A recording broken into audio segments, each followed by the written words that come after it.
Welcome back to my channel Anu vlogs. ఈరోజు మనం కోడిగుడ్డు ములక్కాడ పులుసు ఎట్లా చేసుకోవాలో చూద్దాం. చూసారు కదా ఎంత టెంప్టింగ్గా ఉందో. సరైన పద్ధతిలో మనం ఇట్లా చేసుకుంటే కర్రీకి మంచి టేస్ట్ వస్తుంది. ఇక్కడైతే దాని కలర్ కూడా చూడండి చాలా బాగుంది. మనం సరిపడా కారం కానీ అన్నీ వేసుకుంటే కర్రీ టేస్ట్ కానీ అన్నీ బాగుంటాయి. అలాగే మనకి దీని వెనకాల ఈ కర్రీ ఎట్లా రావాలంటే ప్రొసీజర్ చూసుకుందాము. అవి కర్రీ పెట్టుకుని ఉల్లిపాయలు, పచ్చిమిర్చి, ములక్కాయలు, టమాటా, ఇక్కడ చూపిస్తున్నాను నేను, కొత్తిమీర, కొంచెం ఆయిల్ హీట్ ఎక్కాక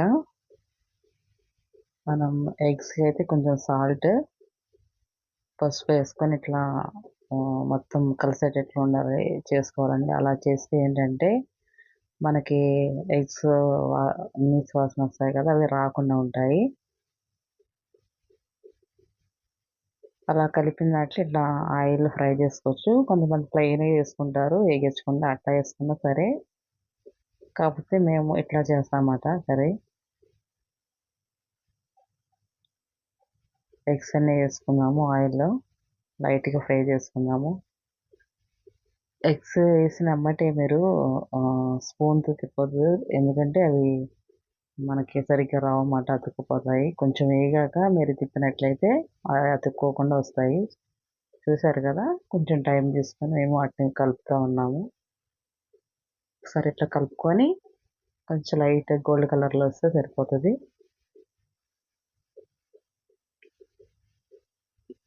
ఒకసారి ఇట్లా ట్రై చేయండి, కర్రీ అయితే చాలా టేస్ట్గా ఉంది. ముందు నేను వీడియో యాడ్ చేశాను కదా, సేమ్ కలరే కాదు దాని టేస్ట్ కూడా అలానే ఉంటుంది.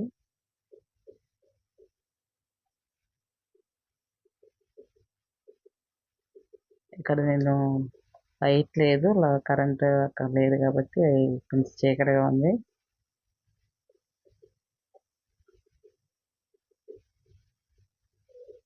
అన్నీ సమానంగా ఫ్రై అయ్యేలాగా కలుపుకుందాము.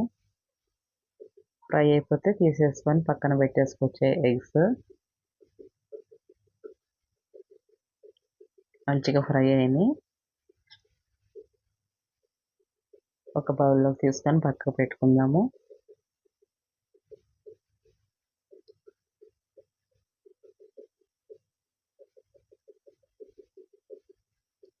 ఏగినవి అన్నీ తీసేసుకుందామండి. ముందుగా బాగా ఏగినవి చూసుకుంటూ, లేకపోతే మాడిపోతాయన్నమాట. వీటిల్లో తరిగి పెట్టుకున్న ఉల్లిపాయలు, పచ్చిమిర్చి యాడ్ చేసుకుందాము.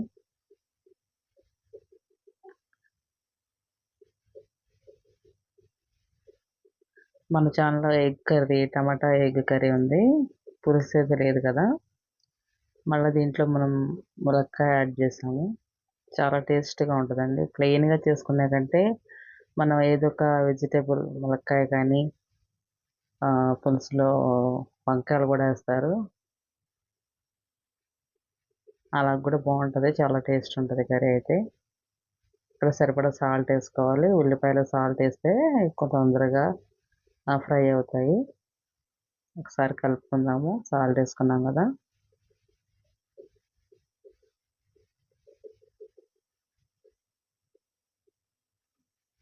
ఇక్కడ ప్లేట్ పెడితే మగ్గుతాయి. త్వరగా మగ్గడానికి మనం ప్లేట్ మూత వేసుకుంటే సరిపోద్ది. ఇక్కడ నేను తరిగి పెట్టుకున్న టమాటాలు కూడా యాడ్ చేస్తున్నాను. కొంచెం టమాటాలు వేసుకోవాలండి, కొద్దిగా అయితే సరిపోతాయి. అలాగే పచ్చిమిర్చి ముందే లేదు, లాస్ట్లో వేసామన్నమాట.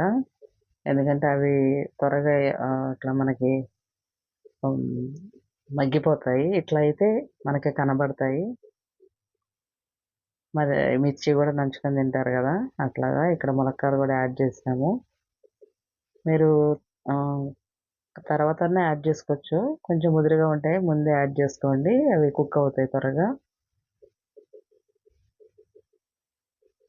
సాల్ట్ అయితే ముందు వేసాం కాబట్టి ఇవి కూడా వాటితో పాటే, ఉల్లిపాయలతో పాటే, ఉల్లిపాయలు మగ్గిపోయినాయి కదా, టమాటాలతో పాటే ములక్కాడలు కూడా కొంచెం ఉడుకుతాయి.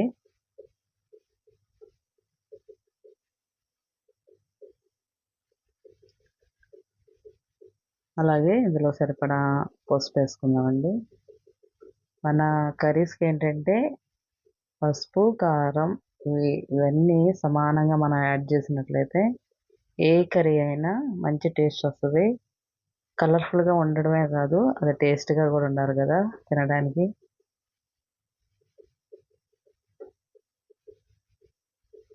అలాగే ఒకసారి కలుపుకుందాము. పసుపు వేసాం కదా. ములక్కాయలు కూడా మన హెల్త్కి చాలా మంచిది. కొద్దిగా ఇట్లా అన్నిట్లో వేసుకుంటే మనకి ఒక ములక్కాయ కాకుండా ఎగ్స్లో కానీ చికెన్లో కానీ ఎందులో అయినా సరే వేసుకోవచ్చు. టేస్ట్ అయితే బాగుంటుంది ములక్కాయతో. కాసేపు మగ్గబెట్టుకున్నాము.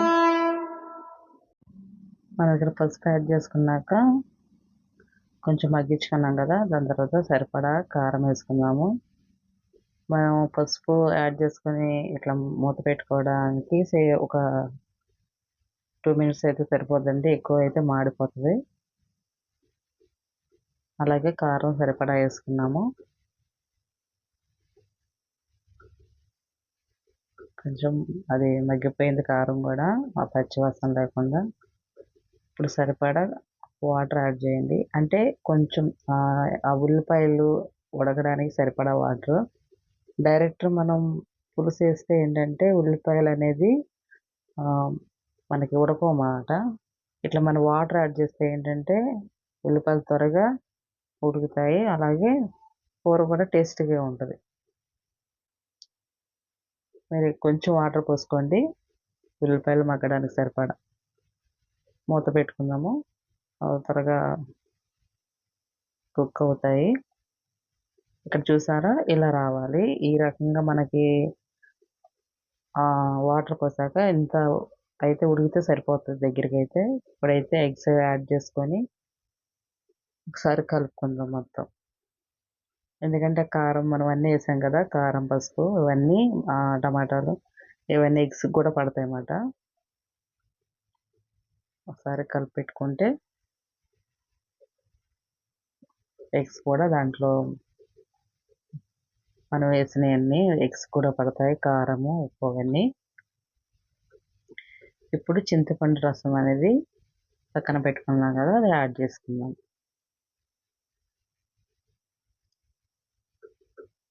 ఒకసారి కలుపుకుందామండి. చింతపండు రసం సరిపడా వేసుకోండి. మనం తినే పులుపుని బట్టి ఉంటుంది. పులుపుని బట్టి మీరు చింతపండుని తీసుకోండి. మీరు ఎంత అయితే పులుపు తింటారో అంత. ఎక్కువైనా పుల్లగా ఉంటుంది కదా.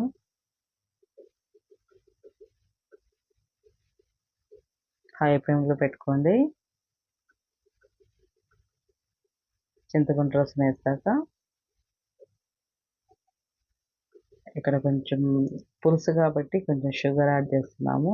అంటే ప్రతి పులుసు కర్రీస్కి ఏంటంటే మనం షుగర్ కానీ బెల్లం కానీ కొంచెం యాడ్ చేస్తే ఆ పులుసుకి మంచి టేస్ట్ వస్తుంది. ఒకసారి ట్రై చేయండి, బాగానే ఉంటుంది. ఎక్కువ కాదు, కొంచెం. అలాగే కలుపుకొని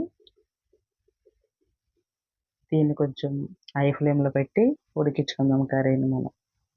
పైన అలాగే మన కర్రీస్ అన్నిటిలో కొత్తిమీర అయితే యాడ్ చేసుకోవాలి. ప్రతి కర్రీకి మనం ఉడికించేటప్పుడే కొద్ది కొత్తిమీర ఎక్కువ వేసుకుంటే దాంతోపాటు కుక్ అవుతుంది కదా, మంచి స్మెల్ అనేది ఉంటుంది. అలాగే కర్రీకి టేస్ట్ కూడా ఉంటుంది.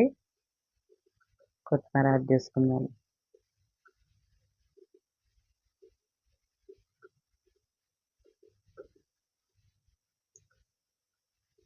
పైన కూడా మనం కర్రీ అయిపోయాక కొత్తిమీర వేసుకోవాలి. మేమైతే ప్రతి కర్రీకి ఎక్కువగా నాన్ వెజ్ కర్రీస్కి ఏంటంటే ముందే పైన మేము ఉడికేటప్పుడే కొత్తిమీర యాడ్ చేస్తాము. ఒకసారి కలిపేసుకుందామండి. కొత్తిమీర వేసాం కదా, అది కూడా మంచిగా కుక్ అవుద్ది. ఇప్పుడు మూత పెట్టుకుందాము. మనము మూత పెట్టుకొని హై ఫ్లేమ్లో పులుసు మంచిగా దగ్గరికి అయ్యే వరకు ఉడికించుకోవాలి. చాలా టేస్టీగా ఉంటుందండి. ఒకసారి ట్రై చేయండి. ఇక్కడైతే నేను చూపిస్తున్నాను. కర్రీ అయితే అయిపోయింది. మాక్సిమం అయిపోయింది. మంచిగా దగ్గరగా అయింది కదా! ఇట్లా వండి చూడండి ఒకసారి. మీకు ఖచ్చితంగా రెసిపీ నచ్చుతుంది అనుకుంటున్నాను. అలాగే ఇప్పుడు పైన మనం కొంచెం కొత్తిమీర యాడ్ చేసుకుందాము.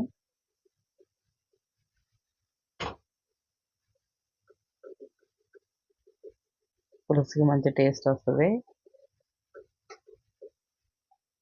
ఇక్కడైతే కర్రీ అయిపోయింది. అలాగే మా ఛానల్ లైక్ చేయండి, షేర్ చేయండి. అలాగే సబ్స్క్రైబ్ చేసుకోండి.